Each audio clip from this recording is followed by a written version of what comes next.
అది సమృద్ధి అయిన మాటలు, సమృద్ధి అయిన దేవుడు, సమృద్ధి అయిన మాటలు విడుదలకును గాక. విన్న వారందరూ పొందుకుందరు గాక.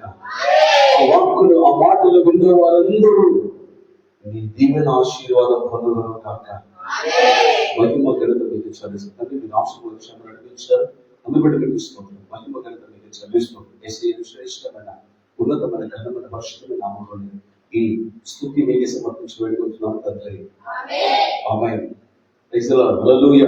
కూర్చోండి, మీ స్థానంలో మీరు కూర్చోండి. దేవునికి స్తోత్రం. ఏది ఏమైనప్పటికీ కూడా భోజనాలు పెట్టిన రోజు కూడా ఇదే సమయానికి ప్రారంభించుకుందాం. ఈ రోజు కూడా దేవుడు అదే సమయానికి స్టార్ట్ చేస్తా ఉన్నాడు. సమస్త మహిమ యేసయ్యకే చెల్లును గాక.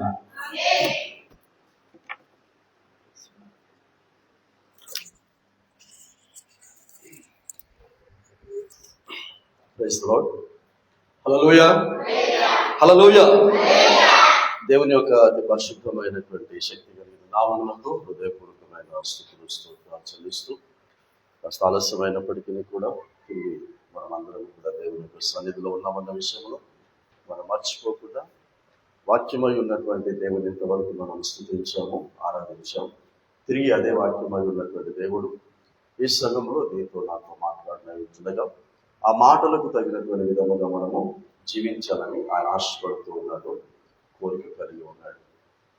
చిన్నపాటి ప్రార్థనతో మనము వాక్యంలోకి మనం సిద్ధపరుచుకుందాం. పరిశుద్ధులైన దేవా తండ్రి, మరి యొక్క పర్యాయము తండ్రి ప్రభా, 6 మాసములు కంటికి రెప్పలా కాపాడుకొని 7వ మాసములో మమ్మల్ని ప్రవేశింపచేసి మొదటి పరిశుద్ధ దినమున మీ ఆలయములో తండ్రి ప్రభా మేము కనబడేటటువంటి కృపను మాకు ఇచ్చి ఉన్నాం. అయినా తండ్రి ప్రభా నేను స్తుతించే భాగ్యమును కూడా మాకు ఇచ్చి ఉన్నాం. అందును బట్టి మీకు స్తుతులు స్తోత్రాలు చెల్లిస్తూ, నీ మెల్లనైనటువంటి స్వరము తండ్రి ప్రభా నాడు మోషేకు ఏ విధముగానైతే వినిపించావో, మోషే గారి ద్వారా తండ్రి ప్రభా నీ ప్రజలకు వినిపించావో, అదే విధముగా నాతో పాటు తండ్రి ప్రభా ఇక్కడ ఆలయంలో కూడుకున్నటువంటి నీ ప్రియ బిడ్డలమైన మా అందరికీ తండ్రి ప్రభా మీరు వినిపించండి. అయితే నాడు మోషే గారి ద్వారా తండ్రి ప్రభా నీ ప్రజలైనటువంటి ఇశ్రాయేలులతో మాట్లాడినప్పుడు వారు విని కోపము పుట్టించారు తండ్రి ప్రభా. తద్వారా అరణ్యములో శివాలుగా రాలిపోయారు. మేము ఆ విధముగా కాక విని నెరవేర్చేటటువంటి వారంగా, నీకు కోపము పుట్టించకుండా నీకు ప్రేమను పుట్టించుతారే ప్రభు. వాగ్దాన భూమి అనేటటువంటి పరిశుద్ధ పట్టణం అనే పరలోకములో ప్రవేశించేటటువంటి విధముగా ఈ మాటలను వినేటటువంటి నీ కృప విస్తరింపచేయమని యేసుక్రీస్తు నామములో తండ్రి వేడుకొంచున్నాము స్వామి. ఆమేన్. పరిశుద్ధ గ్రంథంలో నుండి యోహాను సువార్త 5వ అధ్యాయం, యోహాను సువార్త 5వ అధ్యాయము 30వ వచనమును ఈ సమయంలో మనము ధ్యానిస్తాం. యోహాను సువార్త 5వ అధ్యాయం 30వ వచనం. ఎవరంటున్నారు ఈ మాట? నా అంతట నేనే అనే ఈ మాట ఎవరు మాట్లాడుతున్నారంటే స్వయంగా యేసుక్రీస్తు ప్రభువు అంటున్న మాట ఇది. అందుకే మీరు పైన అదే ఈ 5వ అధ్యాయంలో 19వ వచనంలో చూడండి. 19వ వచనం. కాబట్టి అది యేసు వారితో మాట్లాడుతున్నటువంటి మాట. అక్కడ 29 వచనాల వరకు తండ్రి మృతులను ఎలాగో లేపెనో అలాగే యేసుక్రీస్తు ప్రభువు కూడా తనకిష్టమైనటువంటి వారిని మృతులలో నుండి బ్రతికిస్తాడు అని చెప్పుకుంటూ వచ్చి, ఎవరైతే మేలు చేస్తారో వారు జీవ పునరుత్థానంలోనికి, ఎవరైతే కీడు చేస్తారో వారు తీర్పు పునరుత్థానానికి వస్తారని ఆ మాటలు చెప్తూ ఇప్పుడు ఇక్కడ 30వ వచనంలో ఏమని చెప్తూ ఉన్నాడు అనంటే, నా అంతట నేనే ఏమీ చేయలేను. నీవు నేను నమ్మిన మన యేసు అంటున్న మాట, నా అంతట నేను ఏమీ చేయలేను అని మనం నమ్మిన మన ప్రభు అంటే ఇక మనమేమనాలి? మనమేమనాలి? అలా అంటున్నామా, అలా ప్రవర్తిస్తూ ఉన్నామా అని గనక మనం ప్రశ్నిస్తే అలా అనటం లేదు, అలా ప్రవర్తించటం లేదు.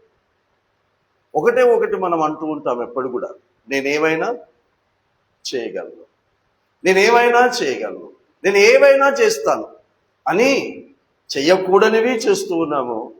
చెయ్యవలసినవి కూడా చెయ్యవలసినటువంటి పద్ధతిలో చేయటం లేదు. కాబట్టి ఇక్కడ యేసు అంటున్నటువంటి మాట ఏంటంటే, నా అంతట నేను ఏమీ కూడా చేయలేను అని అంటాడు. రెండవది ఏమంటాడో చూడండి. ఇక్కడ నేను వినున్నట్లుగా తీర్పు తీర్చుచున్నాను అని ఇప్పుడు మూడవది ఏమంటాడో చూడండి.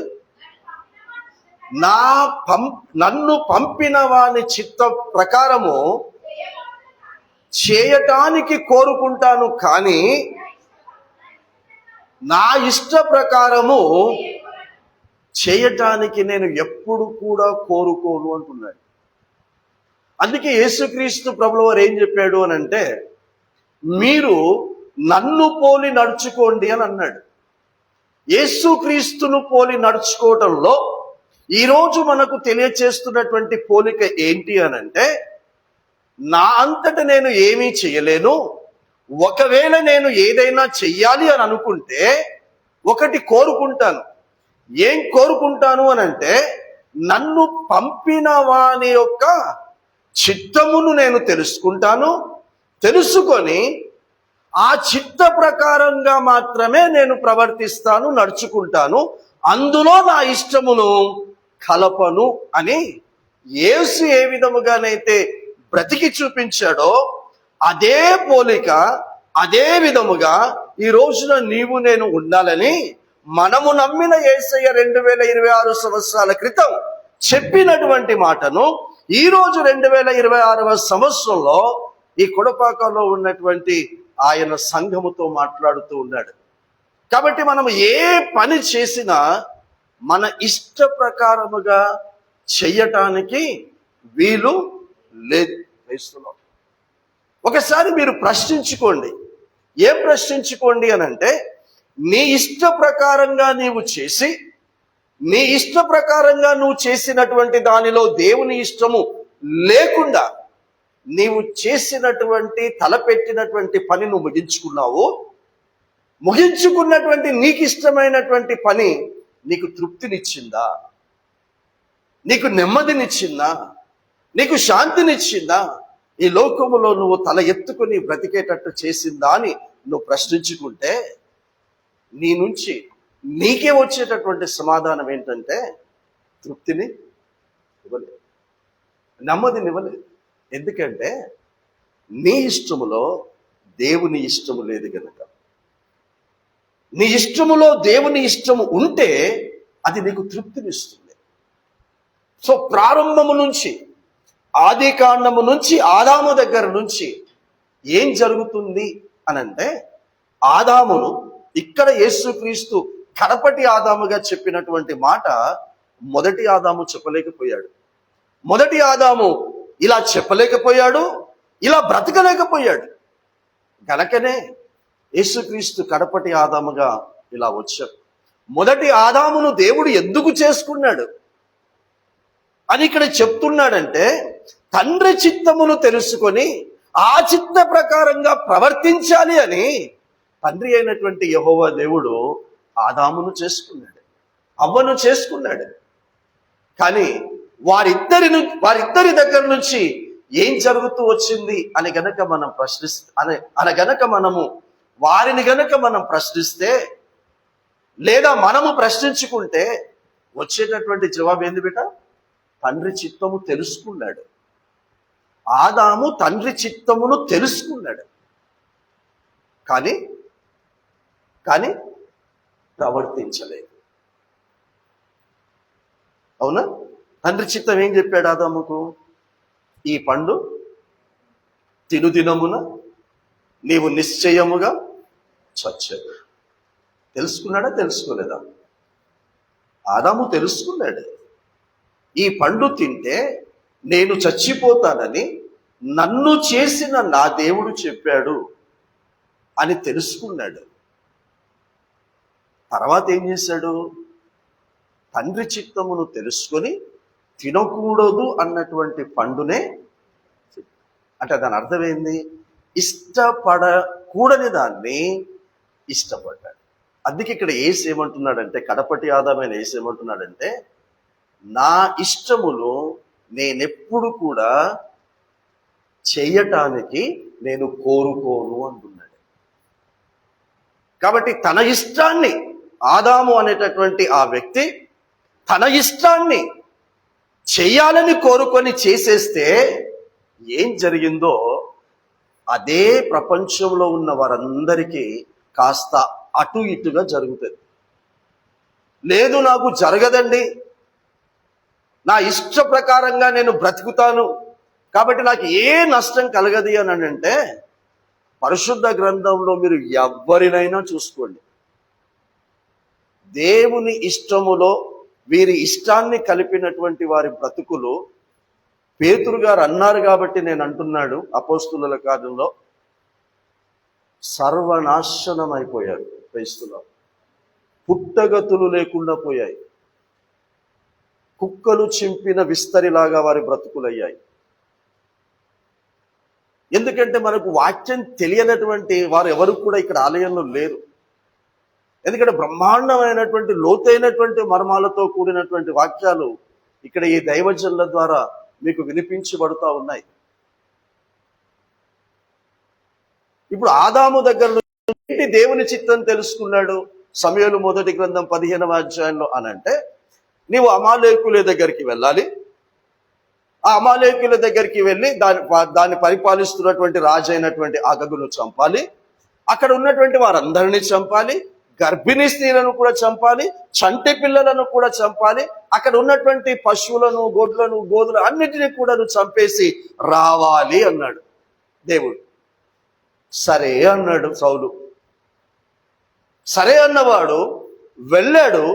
వెళ్ళిన తర్వాత తన దగ్గర ఉన్నటువంటి కొందరు సైనికులు చెప్తూ ఉన్నారు, తన దగ్గర ఉన్నటువంటి ఆ మంత్రివర్గంలో ఉన్నటువంటి వారు కొంతమంది చెప్తూ ఉన్నారు, దేవుడు ఏదేదైతే చెప్పాడో అది మొత్తం చేయకుండా అందులో ఒక 90% చేద్దాము, ఒక 10% చేయొద్దు, చేయకుండా ఉందాము అని చెప్పారు. 90% చేద్దాం దేవుడు చెప్పింది, 10% చేయకుండా ఉందాము అన్నాడు. నాకు అర్థం కాలేదు అన్నాడు సౌలు. అర్థం కాలేదంటే, అగగు రాజును చంపమన్నాడు కదా, అగగు రాజును చంపకుండా అతన్ని బందీగా తీసుకొని వెళ్ళిపోదాం, రెండవది, పశువులనన్నిటినీ చంపేసేయమన్నాడు కదా, అందులో నుంచి బలిష్టమైనటువంటి వాటిని తీసుకొని పోదాము అని అన్నాడు. అంటే 90% చేశాడు దేవుడు చెప్పింది. 10%? అమ్మా 10%? ఇప్పుడు 90% ఎక్కువనా 10% ఎక్కువనా?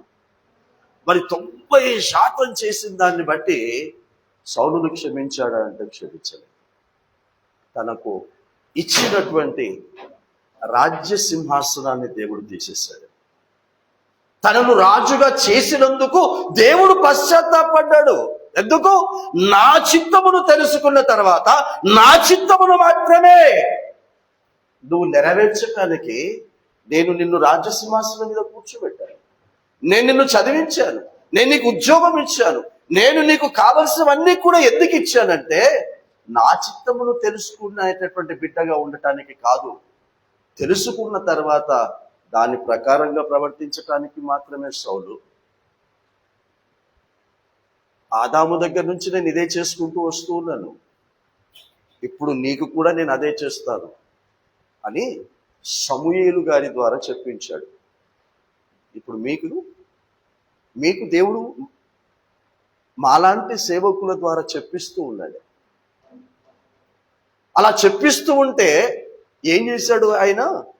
అయ్యా, నా కొరకు నేను తెచ్చుకోలేదు అన్నాడు. ఈ బలిష్టమైనటువంటి వాటిని చంపేయమన్నావు, కానీ నేను వీటిని నా కొరకు తెచ్చుకోలేదు, మీకే బలియటానికి తీసుకొచ్చాను అని చెప్తున్నాడు. దేవుడు అంటున్నాడు, నేను చంపుమన్నవి చంపకుండా వాటిని నా పేరు మీద చంపి నాకు ఇస్తానంటావా? కాబట్టి ఇక నీ స్థానము వేరొకరికి ఇచ్చేయటానికి నిర్ణయించుకున్నాను అని అన్నాడు. చివరికి ఆ సౌలు పరిస్థితి ఎలా అయిపోయిందో ఎన్నోసార్లు మీరు విని ఉంటారు. చివరికి తన కత్తి తీసుకొని తానే పొడుచుకున్నా కూడా ప్రాణం పోలేదు. ఏ అమాలేకీయులను చంపేయమన్నాడో అందులో అందరినీ చంపలేదు గనక చంపకుండా వదిలిపెట్టి వచ్చేసినటువంటి అదే అమాలేకీయుని యొక్క చేతిలో తన ఈటను పెట్టి నా తలను నరికే అన్నాడు. దీన్ని బట్టి మీకు ఏమర్థం అవుతుంది అని అంటే, దేవుడు చంపేయమన్నది మీరు చంపకపోతే, దేవుడు చంపేయమన్నది మీరు చంపకపోతే అదే నిన్ను చంపేస్తుంది. క్రైస్తవులు అది ఒక్కసారి చంపదు, ఒకేసారి చంపదది. అది ప్రతిరోజు కొద్ది కొద్దిగా నిన్ను చంపుతుంది. ఎలా చంపుతుంది? శరీరాన్ని చంపదు, అది నీ మనస్సును చంపుతుంది, నీ హృదయాన్ని చంపుతుంది. నీ హృదయములో ఎవరి మీదనైతే నువ్వు ప్రేమను పెంచుకున్నావో, ఎవరినైతే నువ్వు ప్రాణప్రదంగా చూసుకున్నావో, దేనినైతే నీవు మనస్సు పెట్టి ఇష్టపడ్డావో, వాటి ద్వారానే దేవుడు నీకు ప్రతిరోజు నరకాన్ని చూపిస్తాడు. ఆదాము అవ్వల దగ్గర కూడా ఇదే దేవుడు చేశాడు. ఈ సత్యాలను మనం తెలుసుకోవాలి. ఆదాము అవ్వలు దేవుని చిత్తాన్ని తెలుసుకొని దాని ప్రకారంగా ప్రవర్తించినందుకు ఎవరి ద్వారా వారికి నెమ్మది లేకుండా చేశాడు? వాళ్లకు పుట్టిన పిల్లల ద్వారానే. కయ్యూను ద్వారా, జ్యేష్ఠ కుమారుని ద్వారా ఒక్క రోజు కూడా తండ్రిగా మార్చబడిన ఆదాము నెమ్మదిగా లేదు. వాడిని చూసుకున్న ప్రతిసారి కూడా బహుశా లోపల అనుకునించాడు, వీడిని కనకున్నా ఉన్నా బాగుండేది. ఒకవేళ కనిన తర్వాత వీడు ఈలాగా తయారవుతాడని తెలుసుంటే వాడి నోట్లో అప్పుడే గోధుమ గింజ వేసేవాడిని. అది ఎన్నిసార్లు అనుకున్నాడో మనం ఎన్నిసార్లు అనుకున్నాము. మనల్ని బట్టి మన తల్లిదండ్రులు ఎన్నిసార్లు అనుకున్నారో, మన పిల్లల్ని బట్టి మనం ఎన్నిసార్లు అనుకున్నాము. కారణం ఏంటి బిడ్డ? దేవుని చిత్తం మనకు తెలిసి దాని విధంగా మనం ప్రవర్తించడం లేదు. కానీ ఇక్కడ యేసు అంటున్నాడు, నా తండ్రి చిత్తం నాకు తెలుసు, దాని ప్రకారంగానే నేను ప్రవర్తిస్తాను. ఇందులో ఇంకో విషయం జ్ఞాపకం చేస్తాను. దేవుని చిత్తము తెలియనటువంటి తల్లిదండ్రులు ఎవరు ఉండరు, ఇక్కడ కూడా లేరు. సామెతల గ్రంథకర్త ఒక మాట అంటాడు, 22:6 బాలురు నడవలసిన త్రోవను వానికి నేర్పించుము, పెద్దవాడైనప్పుడు వాడు పరిశుద్ధతలో నుంచి, నీతిలో నుంచి, నేర్చుకున్నటువంటి క్రమములో నుంచి వాడు తొలగిపోడు అని చెప్పాడు. ఎవరికి చెప్పాడు? బాలురు నడవలసిన త్రోవను వానికి నేర్పించుమని ఎవరికి చెప్పాడు? పాస్టర్లకా, సేవకులకా? కన్న తల్లిదండ్రులకు చెప్పాడు. కన్న తల్లిదండ్రులకు చెప్పాడు. మీరు మీ పిల్లలను క్రమశిక్షణలో వాక్య లేఖనముల ప్రకారంగా వారిని మీరు పెంచాలి. ఇది నా చిత్తం, ఇది నా ఇష్టం. కాబట్టి నా చిత్తం మీకిచ్చిన మీ పిల్లల పట్ల మీరు నెరవేర్చాలి.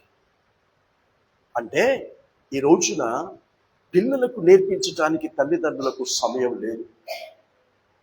అయ్యా నేను పనిలోకి వెళ్తానయ్యా, అయ్యా నేను పలానా పనులు చేసుకోవాల్సి వస్తుంది, పిల్లలతో నేను సమయాన్ని గడపలేను అని అంటే అప్పుడు మళ్ళీ ఏం గుర్తు చేశాడు అని అంటే, ద్వితీయోపదేశకాండం 5-6 గుర్తు చేశాడు. నువ్వు నడుచున్నప్పుడు అన్నాడు, నువ్వు వాళ్ళతో కూర్చున్నప్పుడు అన్నాడు, నువ్వు వాళ్ళతో పడుకున్నప్పుడు అన్నాడు, నువ్వు వాళ్ళకు తినబెడుతున్నప్పుడు అని అన్నాడు. అంటే ప్రత్యేకంగా ఒక సమయము తీసుకోవాల్సిన అవసరం లేదట. పిల్లల్ని పెంచటానికి, ఈ పరిశుద్ధ లేఖనముల ప్రకారంగా పెంచటానికి ఒక ప్రత్యేకమైన సమయం అవసరం లేదంటున్నాడు.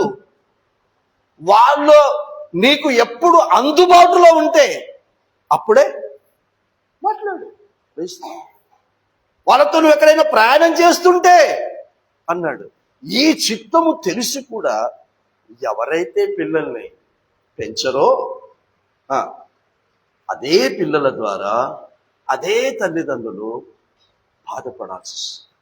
అందుకే అదే సామెతల గ్రంథకర్త ఇంకో మాట అంటాడు, ఏ తండ్రి అయితే పిల్లల విషయంలో బెత్తము వాడడో ఆ బెత్తము వాడనటువంటి తండ్రికి ఆ కుమారుడు లేదా కుమార్తె విరోధి అవుతాడు అని రాశాడు. మీకు అర్థమవుతుందా? అయిలారా అమ్మలారా, అర్థమవుతుందా? అంటే ఈ రోజున మన పిల్లలు మనము చెప్పినటువంటి మాట వినకుండా వారి ఇష్ట ప్రకారంగా ప్రవర్తించడం వలన మన మనస్సు గాయపరచబడటానికి గల కారణము ఏంటి అని అంటే, తండ్రి చిత్తము పిల్లలను పెంచే విషయంలో మనము ప్రవర్తించలేదు గనక ఆ శిక్ష అదే పిల్లల ద్వారా మనం అనుభవించాల్సి వస్తూ ఉంది. ఆదాము కుమారుడైన జ్యేష్ఠ కుమారుడు పెంచాల్సిన విధముగా పెంచాడో లేదో తెలియదు. పెంచుండొచ్చు, పెంచకపోయి ఉండవచ్చు. కానీ జ్యేష్ఠ కుమారుడు మాత్రము ఎలా పెరిగాడు అని అంటే, దేవునికి వ్యతిరేకంగానే పెరిగాడు.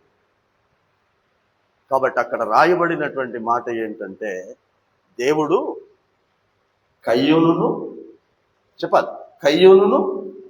కయ్యూను అర్పణను నిరాకరించను, లక్ష్య పెట్టలేదు. కయ్యూనును అంగీకరించలేదు అంటే త్రోసేశాడు. నువ్వు నాకు నేను నా చేతులతో చేసినటువంటి నా కుమారుడు అని ఆదాముకు పేరు పెట్టాను, నా చేతులతో చేశాను, నాలో ఉన్నటువంటి ఊపిరి నువ్వుది, నా జీవాత్మనిచ్చాను. వాడి కొడుకు అయినప్పటికీ కూడా,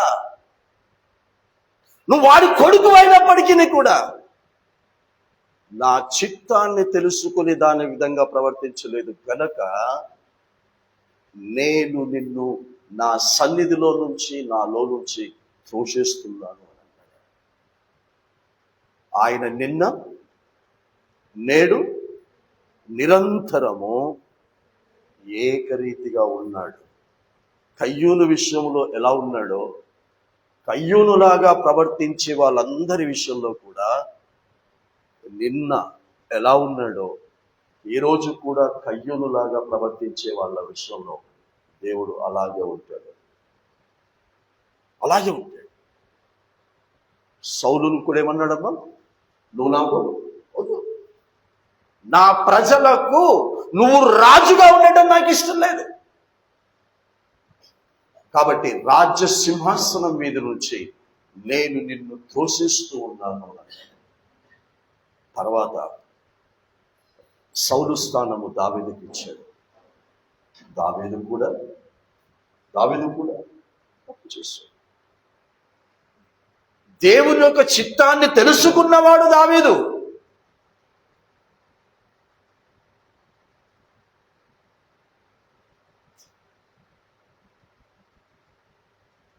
దేవుడు చిత్తాన్ని తెలుసుకున్నవాడు దావీదు. ఏం చిత్తాన్ని తెలుసుకున్నాడు అని అంటే, నిర్గమకాండం 20వ అధ్యాయంలో తెలియపరచబడిన 10 ఆజ్ఞలను తెలుసుకున్నవాడు దావీదు. అవునా కదా? 10 ఆజ్ఞలను తెలుసుకున్నవాడు. 10 ఆజ్ఞల్లో నరహత్య తెలుసుకున్నవాడు, వ్యభిచరించవద్దు తెలుసుకున్నవాడు, నీ పొరుగువాని భార్యను ఆశించకూడదు తెలుసుకున్నవాడు, నీ పొరుగువాని దేనిని కూడా ఆశించవద్దు తెలుసుకున్నవాడు. తెలుసుకున్నవాడు ఏం చేశాడమ్మా? పొరుగువాని భార్యను ఆశించకూడదు అంటే ఆశించాడు. నరహత్య చేయకూడదు అని అంటే ఆశించిన దాన్ని భర్తను హత్య చేయించాడు. ఊరియా భార్యతో వ్యభిచారం చేశాడు. దేవుని చిత్తము తెలుసుకున్నాడు, దాని ప్రకారంగా ప్రవర్తించలేదు. అయితే ఎప్పుడైతే నాతాను అనే ప్రవక్తను, ఆనాడు సమూయేలు అనే ప్రవక్తను సౌలు దగ్గరికి పంపిస్తే సమర్థించుకున్నాడు, ఒప్పుకోలేదు, క్షమాపణ కోరుకోలేదు. కానీ నాతానును దావీదు దగ్గరికి పంపిస్తే, దేవుని చిత్తాన్ని తెలుసుకుని కూడా దాని ప్రకారంగా ప్రవర్తించకుండా నీ ఇష్టాన్ని చేయటానికి కోరుకున్నావు. ఆ నీ ఇష్టాన్ని ఏదైతే కోరుకున్నావో దాన్ని చేసేసావు. కాబట్టి నీకంటే ముందు సౌలుకు ఏ శిక్ష విధించాలనుకున్నాడో బహుశా నీకు కూడా అదే విధించాలని దేవుడు అనుకుంటున్నాడు అని అంటే, సౌలు చేసిన పొరపాటు నేను చెయ్యను అని దావీదు వెంటనే సమర్థించుకోకుండా ఒప్పుకొని క్షమాపణ కోరుకున్నాడు. క్రైస్తవులు, ఈరోజు వర్తమానం వింటున్న నా ప్రియ బిడ్డలారా, నాతో సహా మనమందరం కూడా దేవుని చిత్తాన్ని తెలుసుకున్నాం, దాని ప్రకారంగా ప్రవర్తించని వారమే. బట్ దావీదుకు అవకాశం ఇచ్చినది కనుక మనకు కూడా అవకాశం ఇస్తున్నాడు. ఆదాముకు ఇచ్చాడు, సమర్థించుకున్నాడు. కయ్యూనుకు ఇచ్చాడు, సమర్థించుకున్నాడు. సౌలుకు ఇచ్చాడు, సమర్థించుకున్నాడు. దావీదుకు ఇచ్చాడు, సమర్థించుకోలేదు. క్రైస్తవులు, తాను చేసిన తప్పు పాపము ఎవరి మీదనూ నెట్టలేదు. తను చేసిన పాపము తన మీదనే వేసుకున్నాడు. అవునయ్యా, నా ఇష్ట ప్రకారమే ఆజ్ఞను అతిక్రమించి పాపము చేశాను. అవకాశం ఉంటే క్షమించుమని ప్రార్థన చేస్తూనే ఉన్నాడు, కన్నీరు కారుస్తూనే ఉన్నాడు. ఎప్పుడెప్పుడు చేస్తున్నాడు, ఎప్పుడెప్పుడు కన్నీరు కారుస్తున్నాడు అనంటే దినమంతా కూడా నాతాను వచ్చాడు, చెప్పాడు. తర్వాత నాతానుతో ఆ మాట ఒప్పుకున్నాడు. దేవునితో ఒప్పుకోవటానికి ముందు ఏ సేవకుడైతే, ఏ దేవుని ప్రతినిధి అయితే వచ్చి దేవుడు చెప్పమన్న మాటలు చెప్పాడో, దేవుని దగ్గర ఒప్పుకోవటానికి ముందు ఎవరు చెబుతున్నాడో ఆ మనిషి దగ్గర, ఆ ప్రవక్త దగ్గర, ఆ దేవుని చేత అభిషేకించబడినటువంటి ఆ సేవకునికి చెప్తున్నాడు, అవునయ్యా, నువ్వు చెప్పినట్టే నేను వ్యభిచారం చేసిన వ్యభిచారిని, ఆజ్ఞను అతిక్రమించినటువంటి పాపిని అని సేవకుని దగ్గర ఒప్పుకొని ఆ తర్వాత దేవుని దగ్గర ఒప్పుకున్నాడు. ఈ మనస్సు నీకుందా ఈ రోజున? ఈ ధైర్యం నీకుందా? చాలా మంది దేవుని దగ్గర ఒప్పుకుంటారు. ఏమని ఒప్పుకుంటారో తెలుసా? నేను పాపిని ప్రభువా నన్ను క్షమించు అని అడుగుతారు. ఈ ధైర్యం ఉంది అందరికీ, నేను పాపిని నన్ను క్షమించు అని. కానీ ఏం పాపము చేసావో ఒప్పుకునే ధైర్యం మనకుందా? నా ప్రియబిడ్డలారా, ఏ పాపము చేశావో ఆ పాపము మనుషుల దగ్గర, దేవుని దగ్గర ఒప్పుకోనంత వరకు నీకు క్షమాపణ లేదు. నీకు క్షమాపణ లేదు. మనుషుల దగ్గర కూడా ఒప్పుకోవాలా? ఎస్. యేసుక్రీస్తు ప్రభువు వారు ఒక సందర్భంలో యూదులను ఉద్దేశించి ఒక ఉపమానం చెప్పాడు. యూదులు పరిశుద్ధ గ్రంథంలో ఉన్న ప్రతి అక్షర రీతిగా ప్రతి వాక్యమును కూడా పాటిస్తారు. కానుకలు ఇచ్చే విషయంలో కానీ, బలులు అర్పించే విషయంలో కానీ, విశ్రాంతి దినమును పాటించే విషయంలో కానీ, ఇలా తూచ తప్పకుండా పాటిస్తారు. అలా పాటిస్తూ ఉన్న సమయంలో ఇద్దరు సహోదరులు లేదా ఒక సహోదరుడు ఆలయమునకు వచ్చి కవర్లో కానుక పెట్టి ఆ అర్పణ అక్కడ ఆ ఆలయంలో ఉన్నటువంటి పాస్టర్ చేతిలో ఒక ప్రత్యేకమైన కానుకగా ఆ కానుకను చేతిలో పెడుతూ ఉన్నప్పుడు, ఇది యేసు చెప్పిన ఉపమానం, నేను చెప్పింది కాదు. అప్పుడు ఆ పాస్టర్తో చెప్పించాడట దేవుడు, ఈ కవర్లో కానుక పెట్టి దేవునికి ఇస్తున్నావు కదా, ఈ కానుక ఇచ్చే ముందు ఈ కానుకను దేవుడు తీసుకోవాలి, ఇస్తున్న నిన్ను కూడా దేవుడు తీసుకోవాలి అని అంటే నువ్వు ముందు వెళ్ళి నీ సహోదరునితో సమాధాన పడి రమ్మన్నాడు. వయసులో నువ్వు ఎవరితోనైతే పోట్లాడుతున్నావో, ఎవరితోనైతే నీకు మాట్లాడటం ఇష్టం లేదో, ఎవరికైతే మీరు దూరంగా ఉన్నారో, అన్నదమ్ముళ్ళు, అక్క చెల్లెళ్ళు, కుటుంబ సభ్యులు, బంధుమిత్రులు, ఇలా మాట్లాడుకొని ఎన్ని సంవత్సరాలు అయిందో, ఎన్ని నెలలు అయిందో, ఎన్ని వారాలైందో, దయచేసి వెళ్ళి వారితో క్షమాపణ కోరుకొని, వాడు క్షమించకపోని వారు నువ్వు మాత్రం మనస్ఫూర్తిగా క్షమించుమని అడిగి వచ్చి నీ అర్పణను అర్పించు అంటే, ఆ వ్యక్తి అలా నేను క్షమాపణ అడగకపోతే, మేము సమాధాన పడకపోతే ఈ కానుక దేవుడు తీసుకోడా అంటే, నేను తీసుకుంటాను కానీ దేవుని తీసుకోడు. అట్లెట్లయితుంది అని అంటే మళ్ళీ అదే చెప్పాడట పాస్టర్. ఏది? ఆదికాండం 4వ అధ్యాయం. తీసి చదువు అవసరం లేదమ్మా, తీసి చదువు అవసరం లేదు. కయ్యూని గురించి చెప్పాడట, మళ్ళీ హేబేలు గురించి చెప్పాడట. కయ్యూను కూడా నీలాగానే తీసుకొచ్చాడురా, తీసుకొస్తే ఆడికి అదే చెప్పా, నీ తమ్ముని మీద నీ కోపము ఎందుకు, నీ ముఖం ఎందుకు చిన్నబుచ్చుకున్నావురా, పోయి నీ తమ్మునితో సమాధాన పడి వచ్చి కానుక నీరా, నేను తీసుకుంటానని చెప్పాడు దేవుడు కయ్యూనికి. వాడు ఆ పని చేయలేదు. మరి ఈరోజు నువ్వు కూడా ఆ పని చేయకపోతే కయ్యూను అర్పణను దేవుడు లక్ష్య పెట్టలేదని రాయించిన విధముగా నీకు కూడా చేస్తాడు. ఈ విషయాన్ని ఆదికాండము 4వ అధ్యాయంలో జరిగిన సంఘటనను యేసుక్రీస్తు తన యొక్క సేవా పరిచర్యలో ఒక ఉపమాన రీతిగా చెప్పాడు. ఈ సత్యం కూడా క్రైస్తవులుగా మనకు తెలుసు కదా అమ్మా. తెలీదా? ఈ ఉపమానం తెలీదా పెట్టాలి అమ్మా? ఈ ఉపమానం తెలీదా? ఈ ఉపమానం తెలిసి కూడా, ఆదికాండం 4వ అధ్యాయం తెలిసి కూడా ఎందుకంటారా ఒకరితో ఒకరు సమాధానంగా ఉండరు? ఏం కొంపలు మునిగిపోతున్నాయని. ఒకరితో సమాధానంగా ఉండకపోతే వచ్చే నష్టము నా కొంపకే.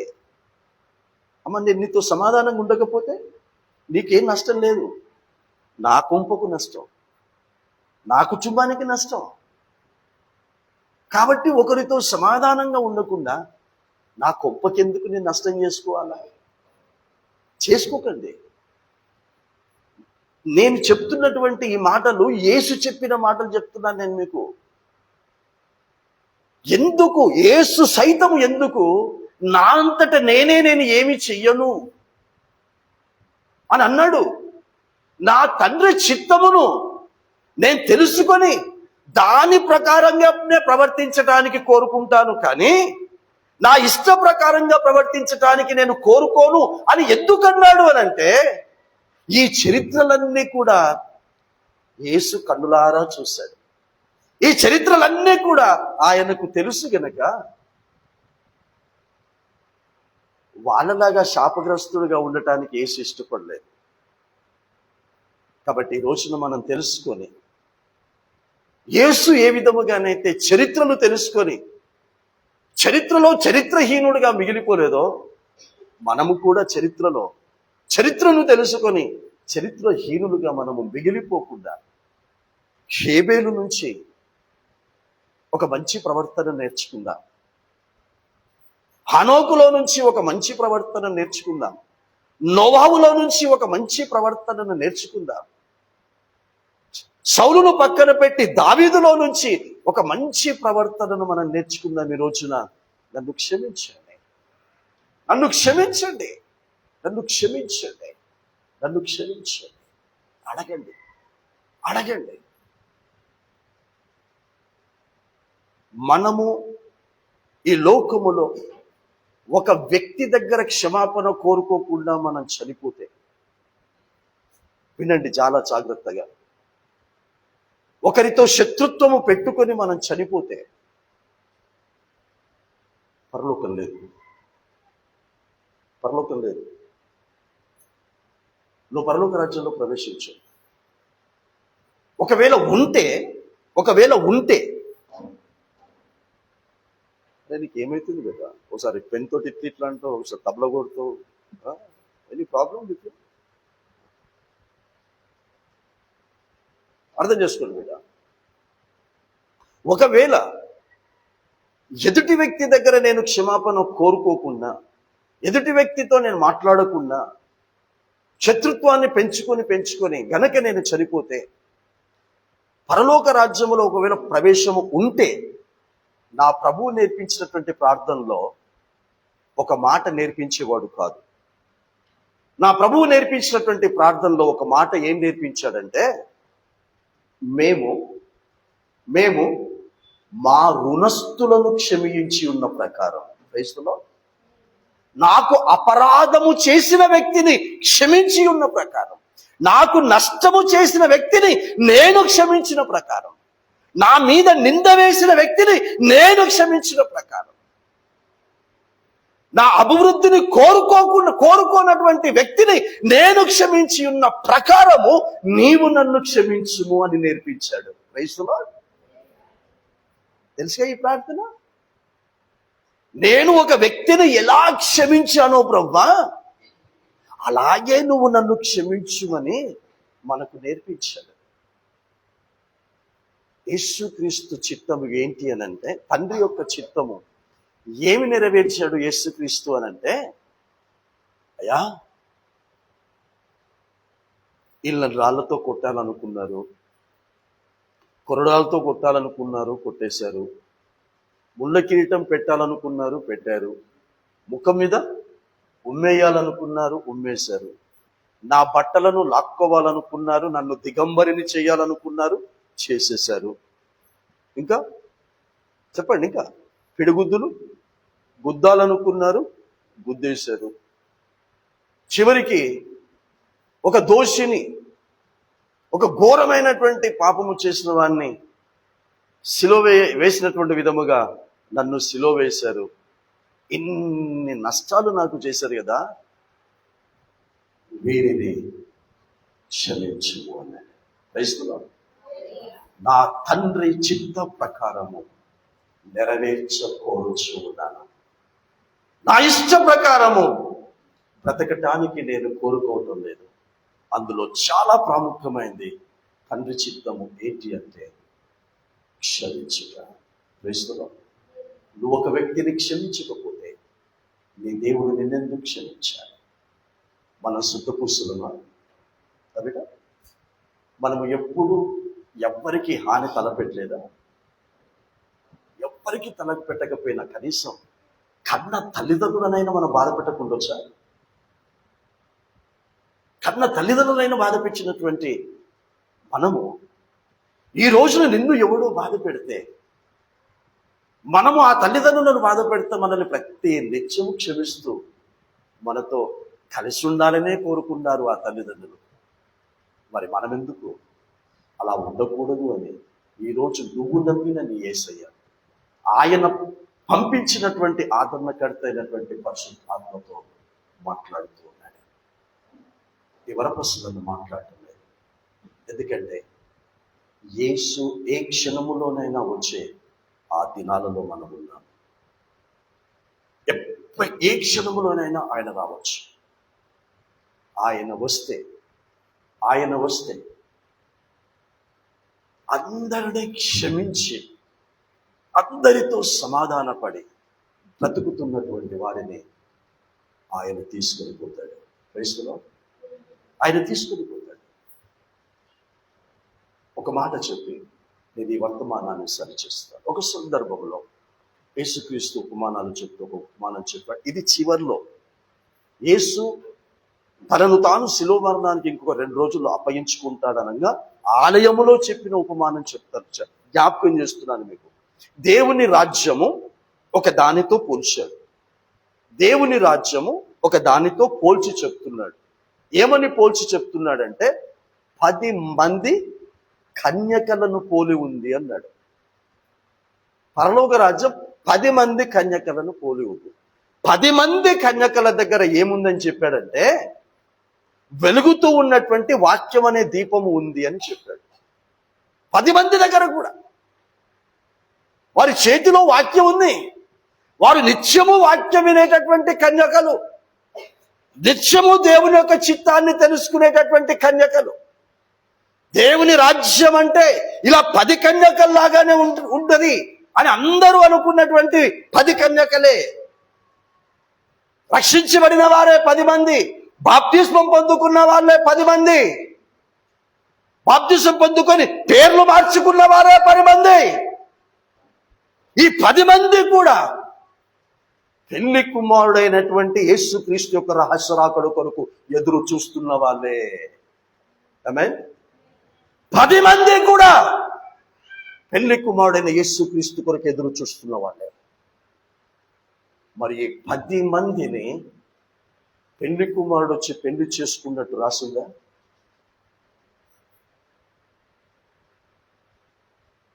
అర్థం చేసుకో. వారిలో ఎక్స్ట్రా నూనె ఉందంట. 5గురిలో ఎక్స్ట్రా ఉందంట, 5గురిలో లేదు. ఎక్స్ట్రా ఉంది అంటే అర్థం ఏంటో తెలుసా బేట? ప్రతి ఒక్కరిని కూడా క్షమించే మనస్సు ఉంది అని అర్థం. హల్లెలూయా. ప్రతి ఒక్కరిని కూడా ఎలాంటి వారినైనా క్షమించే మనస్సు వారికి ఉంది. ఆ మనస్సు ఈ రోజున 5గురు కన్యకలకు ఉంది అన్నాడు. 10 మంది ఉంటే అందులో 5గురికి ఉంది. ఈ రోజున 10 మంది కన్యకల్లో 10 మందిలాగా 10 మంది విడువబడినటువంటి వాళ్ళలాగా ఉండకండి. ఆ 10 మందిలో నుంచి ఒక 5గురు బుద్ధి గల కన్యకలు అని రాయించాడు. క్రైస్తవులు భక్తి గల కన్యకలు, పరిశుద్ధత గల కన్యకలు, నీతి గల కన్యకలు. ఈ రోజున ఈ వర్తమానము ద్వారా బుద్ధి గల విశ్వాసులుగా, భక్తి గల విశ్వాసులుగా, పరిశుద్ధత గల విశ్వాసులుగా, నీతి గల విశ్వాసులుగా, యథార్థత గల విశ్వాసులుగా ఈ వాక్యము ద్వారా మనము శుద్ధి చేయబడదాం. ఆ మాటలు చెప్పి అక్కడ తన దగ్గర ఉన్నటువంటి వారిని బాప్తిస్మిచ్చి యోహాను గారి దగ్గరికి పంపించాడట యేసుక్రీస్తు. ఈ మాటలు చెప్పి ఈ మాటలు వింటున్నటువంటి వారిని కొందరిని బాప్తిస్మం ఇచ్చి యోహాను దగ్గరికి పోయిరండి అన్నాడు. అక్కడికి పోయారు. అక్కడికి పోతే యేసుక్రీస్తు యొక్క ప్రసంగానికి, బాప్తిస్మం ఇచ్చి యేసు ప్రసంగానికి వాళ్ళకి ఏం తేడా కనబడతలేదు. ఇంక చెప్పాలంటే యేసుక్రీస్తు కంటే కూడా కఠినమైన బోధ కనబడుతూ ఉంది బాప్తిస్మం ఇచ్చి యోహాను దగ్గర. యేసు కంటే కూడా కఠినమైన బోధ, యేసుక్రీస్తు కంటే కూడా ఖచ్చితమైన బోధ బాప్తిస్మం ఇచ్చి యోహాను దగ్గర కనబడతా ఉంది. ఏంటి కఠినమైన బోధ, ఏంటి ఖచ్చితమైనటువంటి బోధ అంటే, ఆయన ప్రసంగాన్ని విని యేసును ఎవరినైతే పంపించారో ఆ ప్రసంగాన్ని విని ఉద్రేకముతో అప్పటిదప్పుడు ఆయన ద్వారా బాప్తిసం పొందాలనుకున్నారు. ఆయన ద్వారా బాప్తిసం పొందుకోవాలని ముందుకొచ్చి అయ్యా నీ ప్రసంగం విన్నప్పుడు మా హృదయంలో ఒక విధమైనటువంటి మార్పు రావాలని కోరుకున్నాము, కాబట్టి మాకు బాప్తిస్మం ఇయ్యు అని అడిగారట. బాప్తిస్మం అంటే ఆశ్రమాస్ అనుకున్నారా? వాళ్ళతో అంటున్నాడు, బాప్తిస్మం అని అడగడానికి వచ్చినటువంటి వారితో అంటున్నాడు, బాప్తిస్మం అంటే ఆశ్రమాస్ అనుకుంటున్నారా మీరు? ఇప్పటిదాకా బాగుంది నీ బ్రతుకు. బాప్తిస్మము తీసుకున్నటువంటి వెంటనే నీకు ఎదురయ్యేది శోధన అని చెప్పాడు. మీకు ఎదురయ్యేది శోధన, మీకు ఎదురయ్యేది పరీక్షలు. ఇంతకాలము దేవుడు మిమ్మల్ని చూసి చూడనట్టు వదిలేశాడు. దేవుని చిత్తము తెలుసుకొని దాని ప్రకారంగా మీరు ప్రవర్తించకపోయినప్పటికీ కూడా చూసి చూడనట్టు వదిలేశాడు. కానీ ఇప్పుడు గనక నేను మీకు బాప్తిస్మం ఇస్తే దేవుడు చూసి చూడనట్టు వదిలిపెట్టాడు. ప్రతి శోధనలో మీరు నిలిచి ఉండాలి. ప్రతి అవమానములో, ప్రతి నిందల్లో అన్నిటిని మీరు సహించాలి, అందరిని మీరు క్షమించాలి. అలా మీరు సిద్ధంగా ఉంటానంటే బాప్తిస్మం ఇస్తాను అని అంటే అందరూ ఒక్కొక్కరితో ఒక ముడుచుకుని వెళ్ళిపోయారట. అక్కడ ఉపయోగించినటువంటి పదం, బాప్తిస్మం తీసుకోవాలని వచ్చినటువంటి వారికి ఉపయోగించిన పదం సర్ప సంతానమా. హల్లెలూయా. బాప్తిస్మం తీసుకోవటానికి రాని వారిని అనలేదండి, బాప్తిస్మము తీసుకోవటానికి వచ్చిన వారితో అన్నాడు. ఎందుకు? వారికి అందరినీ క్షమించే మనసు లేదు. మీరు అవమానాలను సహించాలి అన్నాడు, అవమానించిన వారిని క్షమించే మనసు లేదు. మీరు నిందల్ని సహించాలి అన్నాడు, క్షమించే మనసు లేదు. మీరు శోధనను సహించాలి అన్నాడు, సహించే మనసు లేదు. కడుపు నొప్పి వస్తే పాస్టర్ గుర్తొస్తాడు, తలనొప్పి వస్తే పాస్టర్ గుర్తొస్తాడు, ఏ బాధ, ఏ వేదన, ఏ దుఃఖం వచ్చినా పాస్టర్ గుర్తొస్తాడు. నీ ప్రార్థన దేవుడు వినడా? కడుపు నొప్పి ఎందుకు వచ్చిందో నీకు తెలీదా? తలనొప్పి ఎందుకు వచ్చిందో నీకు తెలీదా? ఈ శరీరంలో అనారోగ్యం ఎందుకు వచ్చిందో నీకు తెలీదా? ఎక్కడో ఏదో ఆజ్ఞను, ఏదో వాక్యమును నువ్వు అతిక్రమించావు, అందుకే వచ్చింది. అలా వస్తుందా అంటే సామెతల గ్రంథం 4వ అధ్యాయం 20వ వచనం నుంచి మీరు తర్వాత చదువుకోండి. ఈ వాక్యమును ఎవరైతే శ్రద్ధగా విని అంగీకరించి హృదయములో భద్రపరుచుకుంటారో వారి సర్వ శరీరమునకు ఆరోగ్యము కలుగును అన్నాడు. ఆమేన్. అంటే నా సర్వ శరీరమునకు ఆరోగ్యము లేదు అని అంటే ఈ వాక్యములో ఏదో ఒక వాక్యము నేను అనుసరించి నడుచుకోవటం లేదు. 90% చేసినటువంటి సౌలుకే దిక్కు లేదు, మనకెక్కడ ఉంటుందమ్మా? అది చూసి వచ్చారు, చూసి యేసు దగ్గరకు వచ్చి సాక్ష్యం చెప్తున్నారు. అబ్బా ఏం ప్రసంగం అండి ఆయన ప్రసంగం, మీకంటే కూడా కఠినమైనటువంటి బోధ చేస్తున్నాడయ్యా అని అంటే అప్పుడు యేసు చెప్పాడు, అమ్మా యేసు ఏం చెప్పాడో తెలుసా? మీ నుంచి అంటే అక్కడ ఆల్రెడీ బాప్తిస్మం ఇచ్చే యోహాను చెప్పేశాడు. ఏమని చెప్పాడంటే, మీ నుంచి నేను బ్రహ్మాండమైన ప్రసంగము చేస్తానని ఈ సాక్ష్యము నేను కోరుకోవటం లేదు, ఈ గొప్పతనాన్ని నేను కోరుకోవటం లేదు, నా తండ్రి నా గురించి నాకు సాక్ష్యం ఇస్తే చాలు అని చెప్పి పంపించాడు. ఇప్పుడు యేసు కూడా ఏం చెప్తాడంటే, మీరు ఆడికి ఎందుకు పంపించానో ఇప్పుడు నేను చెప్తాను వినండి అని. నేను ఈ మాటలన్నీ మీకు ఎందుకు చెప్తున్నానంటే, మీరేదో ప్రసంగాలను మెచ్చుకుంటారని కాదు, పాస్టర్లను మెచ్చుకుంటారని కాదు. ఈ మాటలన్నీ కూడా మీరు రక్షింపబడాలని చెప్తున్నాను అని అంటాడు యేసుక్రీస్తు. ఆమేన్. ఆ ఒక్క మాట చదివిపెట్టి ప్రార్థన చేసుకున్నాను. ఆ ఒక్క మాట చదవండి. 33వ వర్షం నుండి చదవండి. 33వ వర్షం, యోహాను సువార్త 5వ అధ్యాయం 33 చదవండి.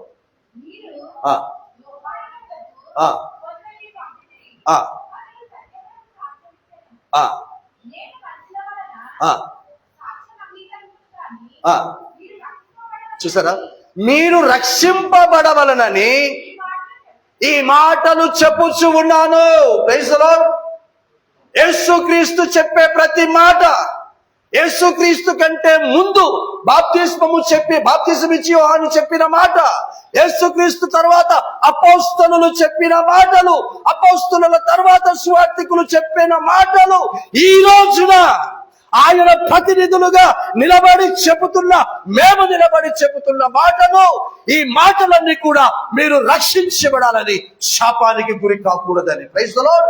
మీరు రక్షింపబడాలని, నరక పాత్రులు కాకూడదని, మీరు రక్షించబడాలని యేసు రహస్యాకడులో బుద్ధి గల కన్యకల వలె ఎక్కబడి ఆయన పక్కన పెళ్లి కుమార్తెలుగా కూర్చోవటానికి, ఇలాంటి మాటలు రక్షించబడాలి అని అనుకుంటే, రక్షించబడిన వ్యక్తివైతే దేవుని చిత్తము ఎంత కష్టతరమైనా దానిని మాత్రమే నువ్వు చేస్తావు. Praise the lord. నీ ఇష్ట ప్రకారంగా బ్రతకడానికి ఏమాత్రము కూడా నువ్వు కోరుకోవు, నీ ఇష్టాన్ని నెరవేర్చవు.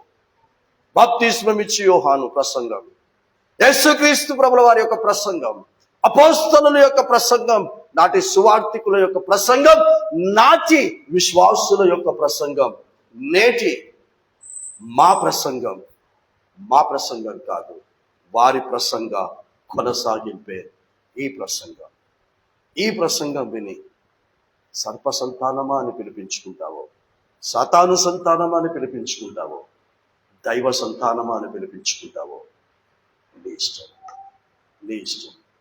మన వినికిడిలోని వాక్యం దేవుడు గురించి ఆశీర్వదించుకుంటాం. పరిశుద్ధమైన దేవమందరూ, నా అంతట నేనే ఏమీ చేయను. నా అంతట నేను ఎవరి దగ్గరికి పోను. నీటిని ద్రాక్షరసముగా చేసింది నా అంతట నేను చేయలేదు, నా తండ్రి చెయ్యమంటే నేను చేశాను. పొట్టి చెక్కయ్య ఇంటిలోనికి నా అంతట నేను వెళ్ళలేదు, నా తండ్రి వెళ్ళుమంటే వెళ్ళాను. నువ్వు ఆ ఇంటిలోనికి వెళితే ఆ ఇంటికి రక్షణ వస్తుంది, రక్షణ కార్యం ఆ ఇంటిలో జరుగుతుందని నా తండ్రి చెబితే, నేను నా అంతట నేను పోకుండా నా తండ్రి వెళ్ళుమంటే వెళ్ళాను కనుక జక్కయ్య ఇంటిలో రక్షణ కార్యం జరిగింది. కాబట్టి ఈ రోజున నీ అంతట నీవు ఈ సంఘ సభ్యురాలివే కాలేదు, నీ అంతట నీవు బాప్తిస్మము తీసుకోలేదు. ఆయన అనుకుంటే నీవు దేవుని బిడ్డగా గుర్తింపు పొందుతూ ఉన్నావు. దేవుని బిడ్డగా గుర్తింపు పొందుతున్నటువంటి మమ్మల్ని ప్రభువా, నీ బిడ్డలుగా గుర్తింపు పొందుతున్న మమ్మల్ని ప్రభువా, నీ చిత్తమును మాత్రమే చేయటానికి కోరుకొని, నీ ఇష్టములో మా ఇష్టం కలపకుండా బ్రతికి దావీదు గారు క్షమాపణ పొందుతున్న విధముగా నూతన నిబంధనలో సౌలు పౌలుగా మార్చబడి క్షమాపణ పొందుకున్న విధముగా మేమందరము కూడా పొందుకొని బుద్ధిగల కన్యకలుగా, భక్తిగల కన్యకలుగా, పరిశుద్ధ గల కన్యకలుగా, నీతి గల కన్యకలుగా మీరు ఎదుర్కొనే భవిష్యత్తులో ఉంచుకొని యేసుక్రీస్తు నామమున తండ్రిని వేడుకొంచున్నాము స్వామి. దేవుడు మనందరినీ దీవించి ఆశీర్వదించుగాక. అవకాశం ఇచ్చిన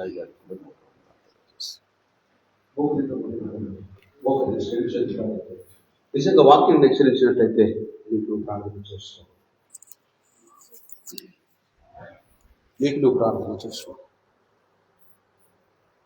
ఎవరు మౌనంగా ఉండకుండా ఆ నిశ్చల రత్తుల పాలు పొందవచ్చిన దేవుడు నిన్ను హెచ్చరించినట్లయితే, క్షమించలేక, ప్రేమించలేక, లోబడలేకపోయినట్లయితే వారికంటే హీనమైనడవు, హీనమైన దానిగా ఉంటాం. పరలోక రాజ్యంలో కూడా ప్రవేశించండి దేవుడు సెలవిచ్చారు.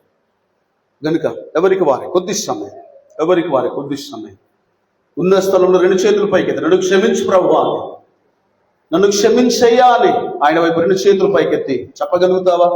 అందరూ కూడా, ఎవరు మౌనంగా ఉన్నారు అందరూ కూడా మోకరించి 2 చేతులు పైకెత్తి, నిటారుగా మోకరించి 2 చేతులు పైకెత్తి అడుగుదాం అందరూ కూడా. నన్ను క్షమించయ్యా, నన్ను క్షమించు యేసయ్యా, నన్ను క్షమించు పరిశుద్ధాత్ముడు, నన్ను క్షమించు. నీ ఉపదేశంలో విడుదల చేసి నన్ను హెచ్చరించావు, నన్ను గద్దించావయ్యా. అయ్యా నన్ను గద్దించావు, నన్ను హెచ్చరించావయ్యా. అయ్యా నన్ను క్షమించయ్యా, నన్ను క్షమించయ్యా, నన్ను క్షమించయ్యా. ఆయన వైపు 2 చేతులు పైకెత్తి, ఆయన వైపు 2 చేతులు పైకెత్తే. కృప వెంబడి కృపతో నేను నింపే దేవుడై ఉంటున్నాడు.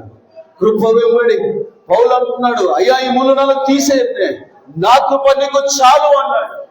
నిజంగా అదే కృప నీకు దేవుడు ఇవ్వబోతున్నాడు. అదే కృప దేవుడు నీకు ఇవ్వబోతున్నాడు. ఉన్నత ఉపదేశమందునా సత్తువ గల సంగమందునా, ఉన్నత ఉపదేశమందునా సత్తువ గల సంగమందునా, కంచగల తోటలోనా నన్ను స్థిరపరచినందునా, కంచగల లోనా నన్ను స్థిరపరచినందునా,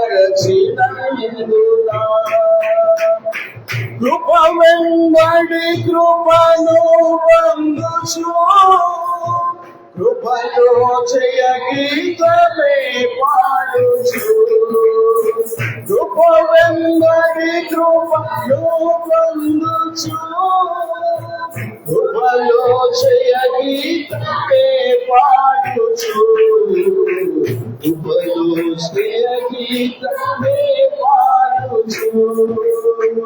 యేసయ్యా నీవే చట్టమందరూ కూడా నువ్వు క్షమించే దేవుడు అయ్యా. ఉన్నత ఉపదేశంలో సత్తుగల సంగమను నడిపించావు, కంచగల తోటలో నన్ను స్థిరపరచావు.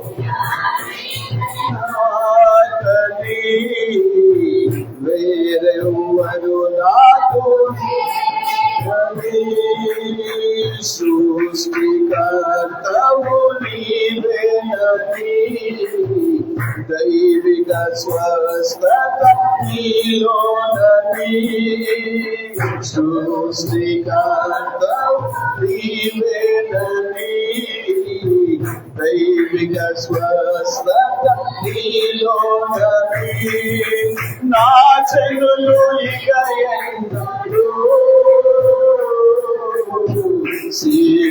సిగ్గుపడరండి.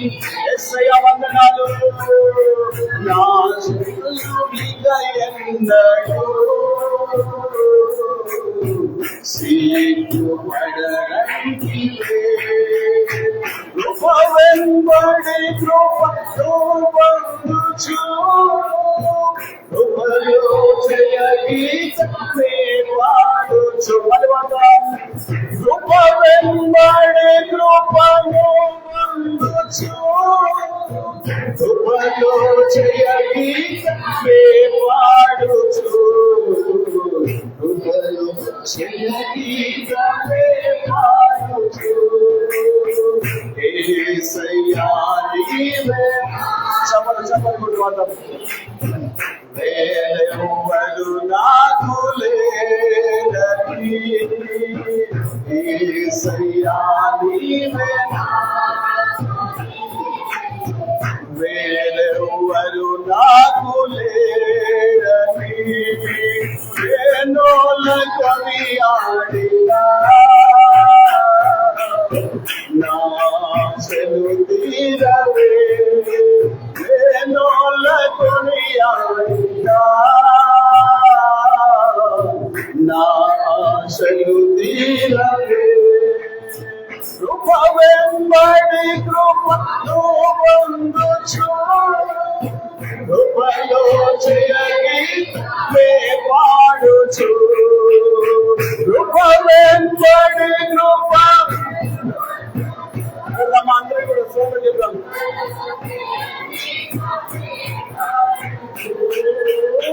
కృప వెంబడి కృపను పొందొచ్చు, కృపలో జయ గీతమే పాడుచు, కృపలో జయ గీతమే పాడుచు, యేసయ్యా నీవే. శబ్దమంతా కూడా చేద్దాం. అయ్యా వేరెవరు నాకు లేరని, యేసయ్యా నీవే. వేరెవరు నాకు లేరని, యేసయ్యా నీవే.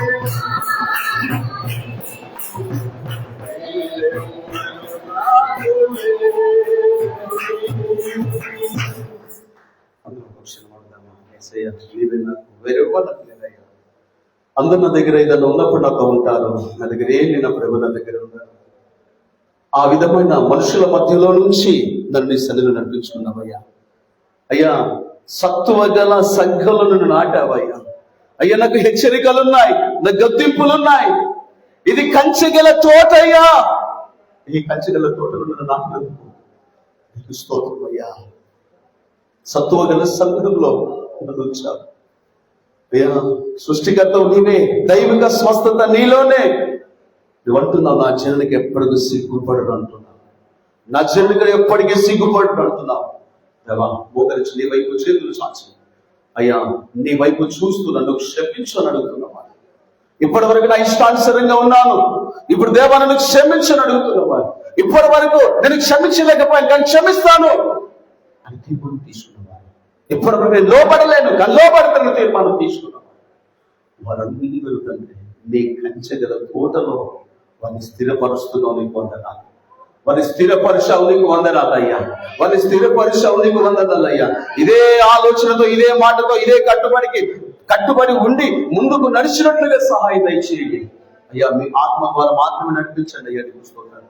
ఎవరి ఇష్టం కాదయ్యా, ఎవరి ఇష్టం కాదయ్యా, ఎవరి ఇష్టం నడవదు. మీ ఇష్టమే, మీ చిత్తమే నెరవేరును గాక. మీ చిత్తానికి లోబడుదురు గాక. మీ చిత్తాన్ని అయ్యా లోబడి తండ్రి ఆ ప్రకారం నడుచుదురు గాక. మహిమగంతా మీకే చదివిస్తున్నాను తండ్రి. ప్రాముఖ్యమైన సమయం వెళ్ళనింటుండగా మీ శిలవి రక్తుల పాల్గొనవచ్చుండగా పరిశుద్ధాత్ముడు మీరే మాకు సహాయం చేసి నడిపించమంటూ వేడుకుంటూ మమ్మల్ని మీ హస్తాలకు అప్పగించుకుంటాం. యేసయ్య శ్రేష్టమైన ఉన్నతమైన ఘనమైన పరిశుద్ధమైన నామంలో ఈ ప్రార్థన అయ్యా చెప్పకుండా విన్న మాట ప్రతి మాట ప్రతిగా నీరు కట్టి ఫలింప చేసి నీకు సాక్షులు పెట్టుకున్నాను. ముందు సమయం మీకు అప్పగించి యేసయ్య నామములో వేడుకుంటున్నాం తండ్రి. ఆమేన్. అదేవిధంగా మోకరించి రెండు చేతుల పైకి ప్రార్థన చేసుకోనండి. వాక్యం అంటుంది ఎవరు అయోగ్యంగా చేయి వేయకూడదని వాక్యం రాయబడినట్టుగా నిజంగా ఎవరు కూడా అయోగ్యంగా చేయి వేయకూడదు. కనుక మీరున్న స్థలంలోనే మోకరించి రెండు చేతుల పైకెత్తి నిజంగా క్రీస్తు ప్రభువుని నమ్మిన విధంగా నీవు కూడా అదే నమ్మకంతో జీవించడానికి సిద్ధపడతావా? నిజంగా దేవుడు నేను ఎత్తి దేవుడై ఉంటున్నాడు గనుక ఆయన వైపు రెండు చేతులు పైకెత్తి నిన్ను నీవు దేవునికి అప్పగించుకో. ఎవరి కళ్ళ చూడదు, అందరి కళ్ళ మూసుకొని రెండు చేతులు పైకి ప్రార్థన చేసుకో. నేను పౌలు కొరింథీ సంఘంతో అన్నాడు, మీరు అయోగ్యముగా ఆయన శరీర రక్తులు చేయి వేయకూడదు. ఒకవేళ వేస్తే బలహీనులై ఉన్నారు, రోగులై ఉన్నారు, చాలా మంది నిద్రించుచున్నారని మాకు చెప్పబడిందయ్యా. నేను అయోగ్యంగా చేయి వేయకూడదు, నేను యోగ్యముగా చేయి వేయాల.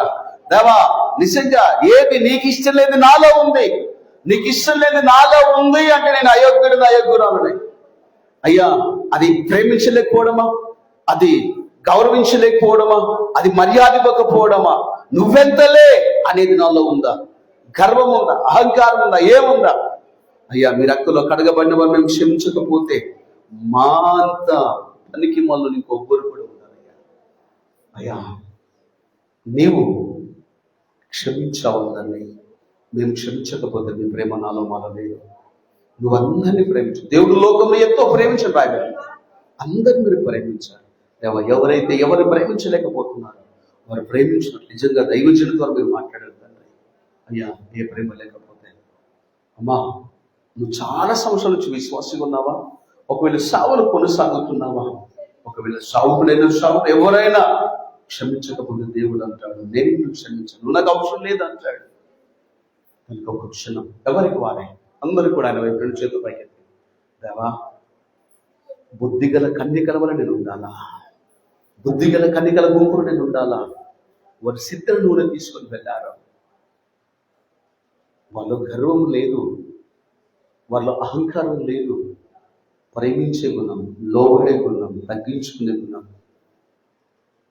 దేవుణ్ణి సంతోష పెట్టాలి అనే స్వభావం వల్ల ఉంది కనుక బుద్ధిగల కన్యకలు అని రాయబడండి. దేవా మా బిడ్డ కొడుతుంది అదే విధంగా బుద్ధిగల కన్యకలు గుంపులో ఉండునట్లుగా మీ ఆత్మ చైతన్యం నడిపించండి తండ్రి. ఎవరు అయోగ్యం కూడా చేయవేయకుండా సహాయం చేయండి. ప్రతి బిడ్డను తండ్రి పరిశుద్ధాత్మ అగ్ని చేత నాలుక పెదాలు సర్వచరణి కాల్చండి అయ్యా. అయ్యా నా పేదాలు మా పేదాలు నా నాలుక మా నాలుక మా సర్వస్వం నా సర్వస్వం కాల్చండి అయ్యా.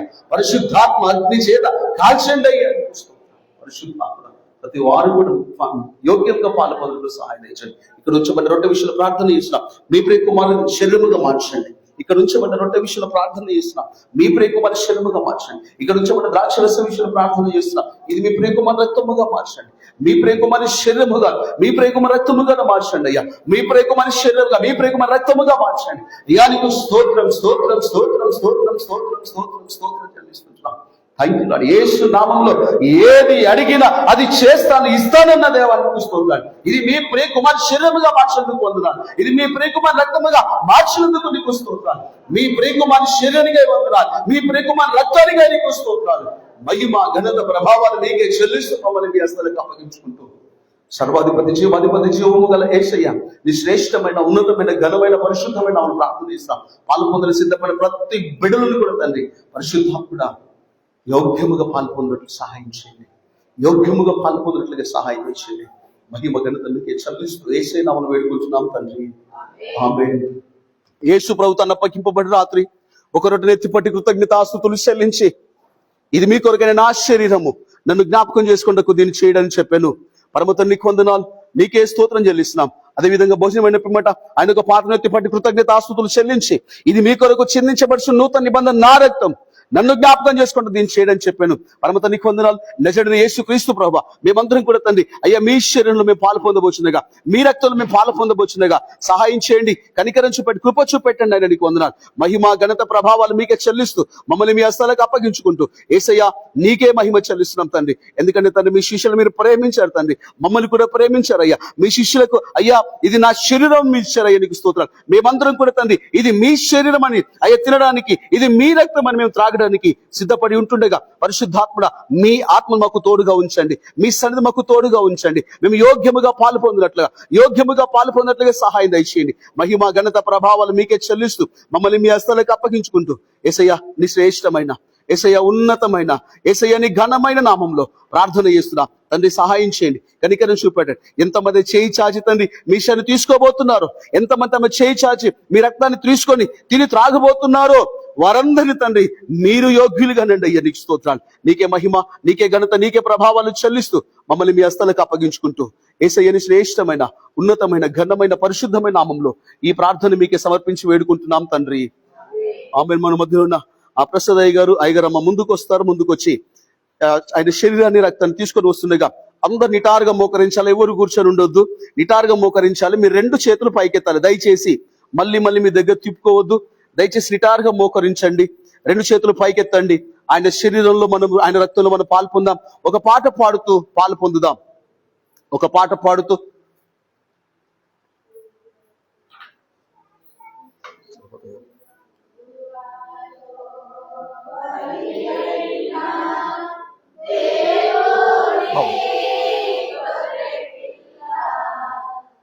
ఎంబడెళ్ళు, వెనకలెళ్ళు, వచ్చిన కదా ఎంబడేసేసి.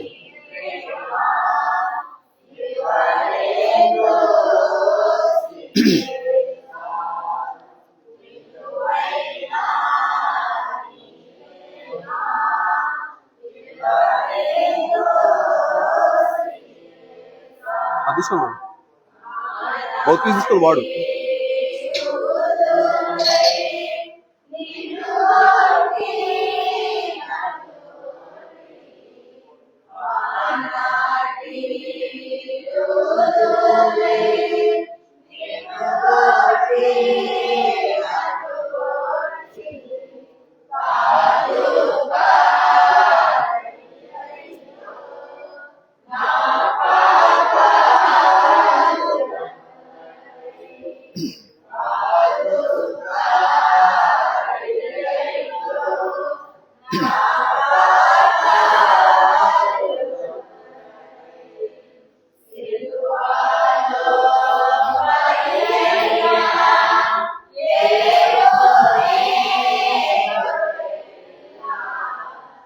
విడువైనా నీ ప్రేమ వివరింతు శ్రీసా.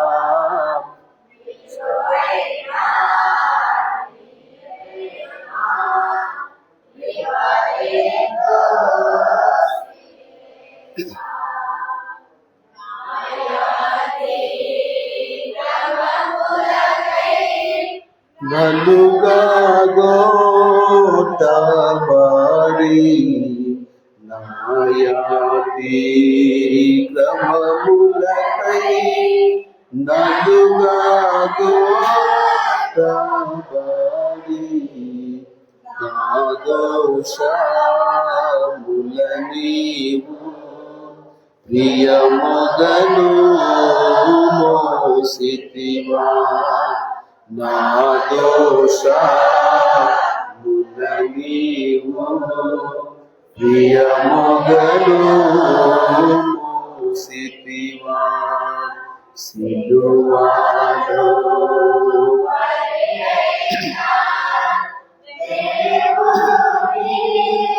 గొర్రె పిల్ల విలువైనా నీ ప్రేమ వివరింతు శ్రీసా.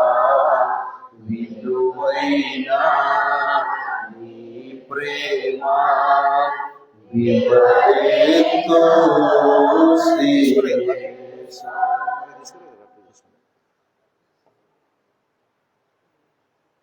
మీ దగ్గరకు ప్రభు శరీరం ప్రభు రక్తం తీసుకొని రాబడింది. ఇంకా ఎవరికైనా ఒకవేళ ప్రభు శరీరం రాలేదు, ప్రభు రక్తం నాకు రాలేదు అన్నబడులు తెలియజేయండి. మీ దగ్గర తీసుకొని రాబడుతుంది. అందరికి వచ్చిందా? అందరికి వచ్చినట్లయితే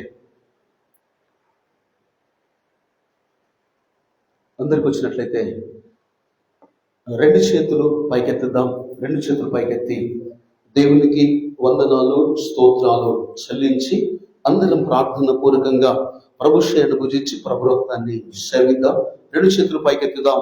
రెండు చేతులు పైకెత్తి దేవునికి స్తోత్రాలు వందనాలు చెల్లించి అందరినీ కలిసి ఒకసారి భుజిద్దామా. హల్లెలూయా హల్లెలూయా హల్లెలూయా. స్తోత్రం స్తోత్రం స్తోత్రం స్తోత్రం స్తోత్రం స్తోత్రం. అందరూ ప్రార్థన పూర్వకంగా ప్రభు శరీరాన్ని భుజించి ప్రభు రక్తాన్ని సేవిద్దాం.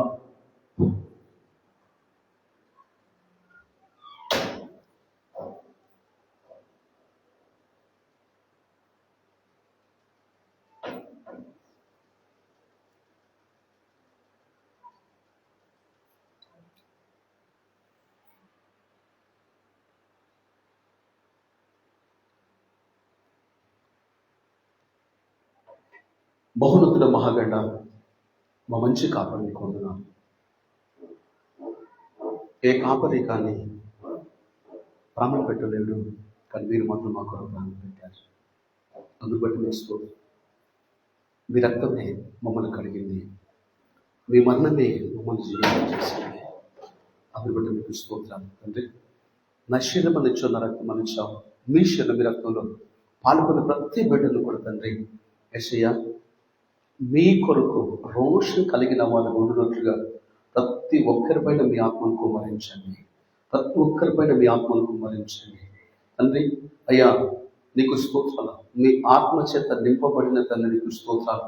అయ్యా దావీదు మీదికి మీ ఆత్మ దిగొచ్చింది, సౌలు మీదికి కూడా తండ్రి మీ దగ్గర నుంచి ఆత్మ వచ్చింది, అది దురాత్మ అని రాయబడింది. అయ్యా మీకు ఇష్టమైన దావీదు మీదికి తండ్రి మీ ఆత్మ వచ్చింది, కానీ మీకు ఇష్టం లేని సౌలు మీదికి మాత్రం దురాత్మ వచ్చింది. అయ్యా మీ ఆత్మ కలిగిన దావీదే వాయిద్యం వాయించినప్పుడు ఆ దురాత్మ పారిపోయింది. దేవా మా బిడ్డలందరూ కూడా తల్లికి స్తోత్రాలు.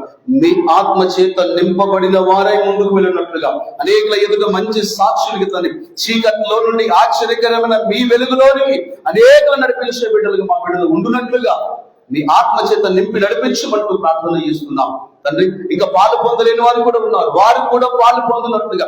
ఎందుకు మేము దురాత్మ చేత నింపబడిన వారముగా మేము ఉంటాం, దేవుని ఆత్మ చేత నింపబడిన వారముగా మేము ఉంటాం.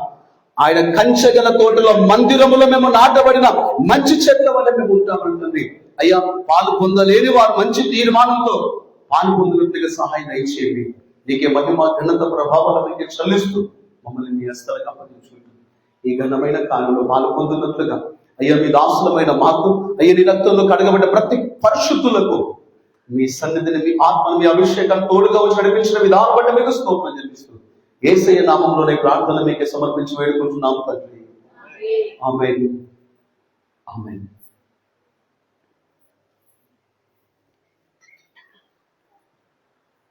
పురుషుల నుంచి ఒకరు, స్త్రీల నుంచి ఒక ఇద్దరు లేచి ఆ గ్లాసులన్నీ కూడా తీసుకురావాలి.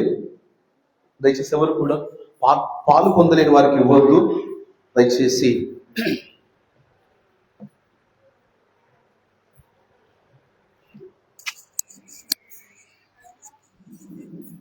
హల్లెలూయా, హల్లెలూయా, హల్లెలూయా.